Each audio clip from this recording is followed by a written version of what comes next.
Yo, what's going on? It's your boy Kelvin D. Fleming. Check it out. I had to make this video because a lot of people are asking me, like, what's the ins and outs with, me being all supportive of youth at risk. And youth at risk is a lot of different organizations that believe in bettering the conditions and the lives of our youth that are at risk or are pre at risk. Maybe the household financial situation is a little bit under distress, or it's low income household, no income household.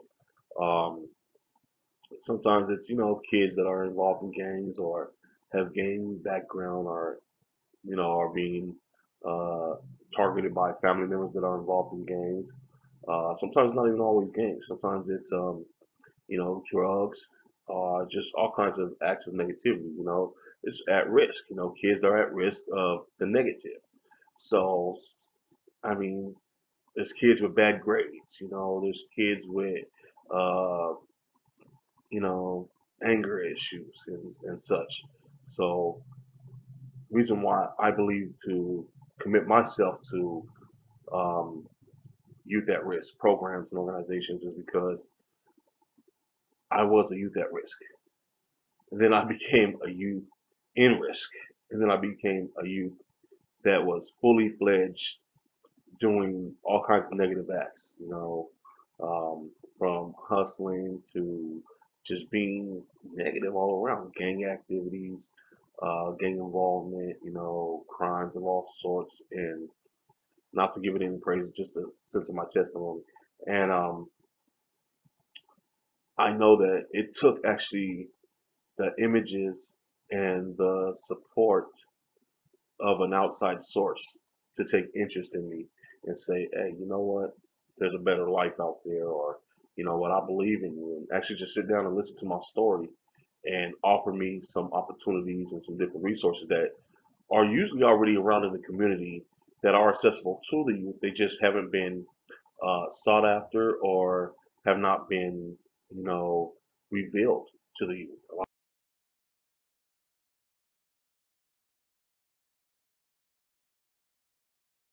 As an advocate for youth at risk, I believe that it's more vital for us to get into the community and actually figure out what resources are available to the youth and how we can make these resources actually accessible to them, by identifying maybe the crisis.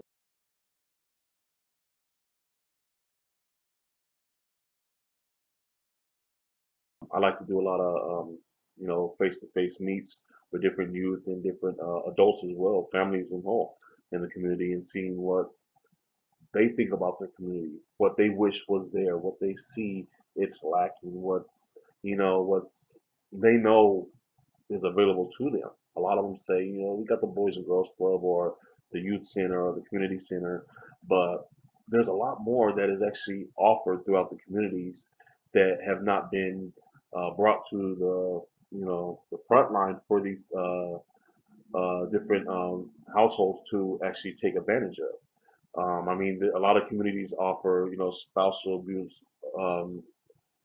counseling or spousal counseling, marital counseling, substance abuse counseling, um, alcoholism counseling, tutoring. Different programs are accessible to, the community. They're just not really either sought after, like I said before, or they're not made accessible. No one really says, I have this problem, I'm going to go find a cure to it. Usually the answer needs to be revealed and be noticeable for them to attach it to whatever they're dealing with at home, whatever they're going through. So I think that a big part of what I do as far as going out there and speaking to the youth and to, the community is about bringing forth an opportunity to fix the problem, to make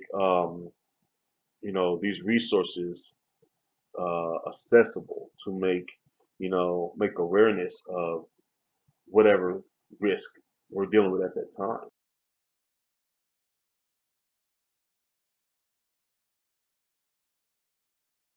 I do go to the community and speak, and I have pamphlets. I have different of my books or pamphlets of, you know, organizations that are available to offer different, resources. And I make sure that after I spoke with that individual, they leave with something in their hand, some kind of pamphlet, some kind of flyer, or some kind of brochure that further, um, promotes what I'm saying, or the conversation we had. A lot of times the conversation will bring awareness and bring good information, and make people feel good, like, yeah, I can really do something. The thing is, until we give them the resources, it's just a conversation, it's just a thought. But when you have these resources available, when you actually give it to them and say, hey, I know we just chopped it up on this and that, and we just talked about this and that, and you said that if this was available, well, I got something for you, and boom. And we gotta just take the time. We can't just sit behind our desk all the time. You know, ain't nothing happening behind the desk. A lot of prepping and prepping, but we got to put our feet to the street and go out there. Heat it up, make it happen, hit some doors, knock knock. And let the community know we're here for them. It is an honor to spend some time out in the community and do what I love to do. That's what I'm about.